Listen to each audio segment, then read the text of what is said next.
गुलाबबाग मित्र मंडल के सभी युवा वरिष्ठ साथियों का मैं राजेंद्र सेन स्वागत अभिनंदन करता हूं। हमारे इस कमल तलई पर गुलाबबाग के सभी साथी जब अपन घूम घुमा के आते हैं और 2 घड़ी का विश्राम करते हैं, उस समय हम मनोरंजन के लिए कुछ साथी खड़े होते हैं और अपने अपने गीत संगीत की जो प्रस्तुति है वो देते हैं। तो आज के ये कार्यक्रम शनिवार का दिन है, हम ये कार्यक्रम शुरुआत कर रहे हैं। आज के इस कार्यक्रम की शुरुआत मैं एक गजल के साथ करता हूँ। उसके पहले ये 4 पंक्तियां कि तेरी धड़कन से जिंदगी का रिश्ता है मेरा, तू जिंदगी का एक अहम हिस्सा है मेरा। ये मोहब्बत तुझसे सिर्फ लफ्जों की नहीं, ये मोहब्बत तुझसे सिर्फ लफ्जों की नहीं, तेरी रूह से रूह तक का रिश्ता है मेरा। ये 4 पंक्तियां और उसके बाद ये गजल है कि है जिंदगी कितनी खूबसूरत, जिन्हें अभी भी पता नहीं है जिंदगी कितनी खूबसूरत, जिन्हें अभी भी पता नहीं है। कोई बहुत प्यार करने वाला, कोई बहुत प्यार करने वाला, उन्हें अभी तक मिला नहीं है जिंदगी कितनी खूबसूरत, जिन्हें अभी तक पता नहीं है।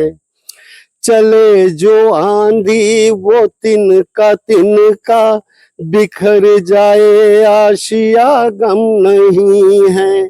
जो तोड़ दे मेरे हौसले को, जो तोड़ दे मेरे हौसले को, अभी वो तूफान उठा नहीं है जिंदगी कितनी खूबसूरत, जिन्हें अभी भी पता नहीं है।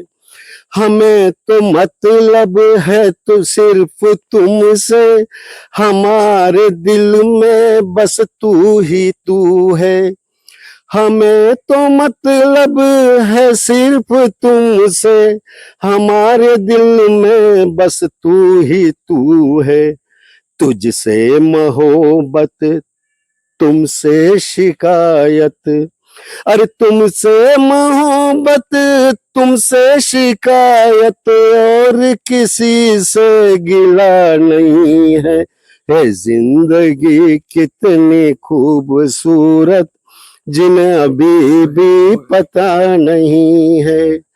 मेरी निगाहों से दूर मत जा, सुकून दिल बन दिल में समा जा।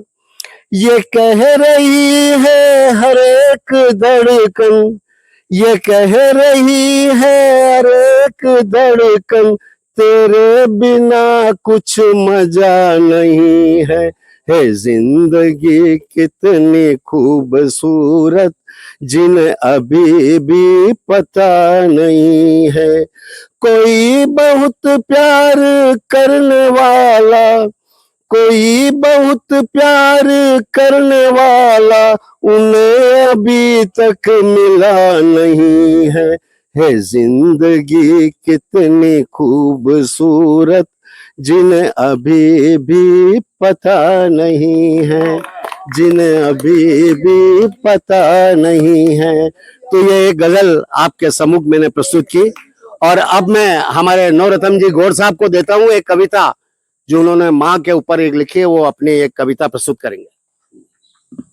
धन्यवाद सेन साहब। माँ के ऊपर एक कविता है, अच्छी लगे तो दाद चाहूंगा। लोग कहते हैं कि माँ उनके पास रहती है, लोग कहते हैं कि माँ उनके पास रहती है, लेकिन मेरा तो सौभाग्य है कि, लेकिन मेरा तो सौभाग्य है कि मैं माँ के पास रहता हूँ। बहुत सुंदर।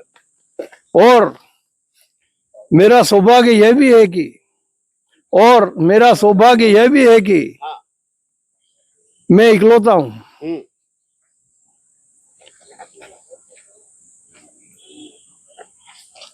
हम 2 होते हैं तो 6-6 महीने,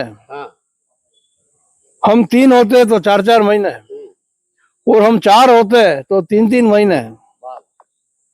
माँ हमारे पास रहती है,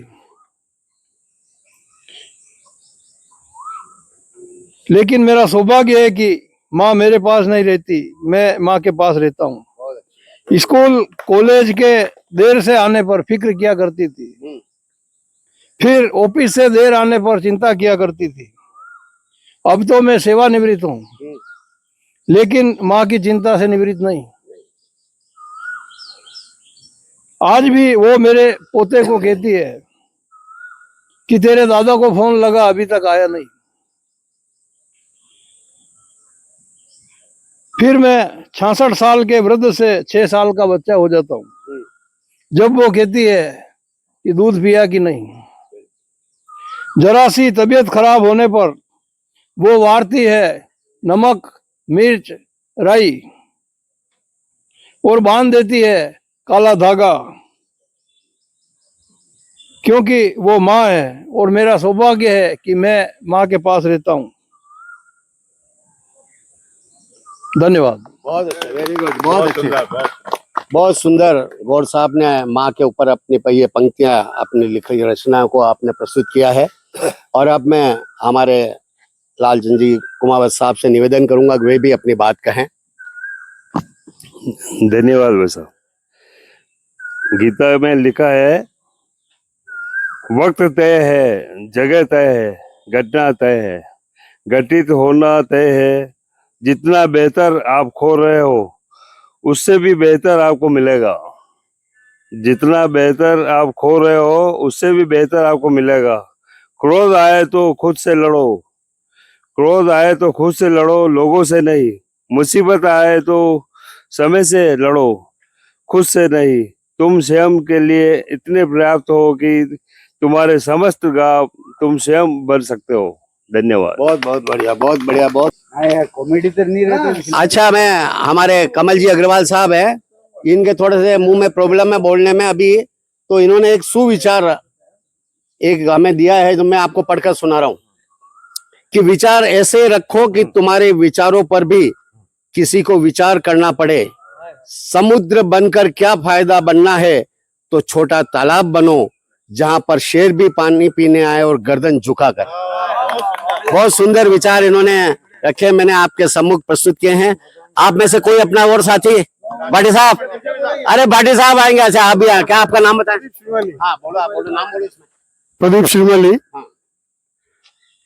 उंगली पकड़कर जो चलना सीखा है वो पिता होता है। सुख दुख में जो जीना सीखा है वो पिता होता है। उसके कंधे पर बैठकर किसी मंजिल पर जो मंजिल जो दिखा है वह पिता होता है। स्वाभिमान के साथ हम अपना जीवन बिता दे वो पिता होता है। और वो पिता जाते जाते कह जाते हैं कि जीवन में चाहे जो भी परिस्थिति आए, चरण ठाकुर जी के पकड़ना। प्रारंभ भी वही है और अंत भी वही है, और जब तक जियो स्वाभिमान के साथ जियो। और कोई आप नहीं? तो चलो आज की महफिल अब यही हम समाप्त करें। जज साहब आज नहीं तैयारी करेंगे। एक बार अपने सबके लिए जोरदार ताली बजा दें। बहुत बहुत। आज अगले शनिवार को पुनः मिलेंगे। माता की जय, वंदे मातरम। जय श्री राम। है बस चला, बस चल रहे।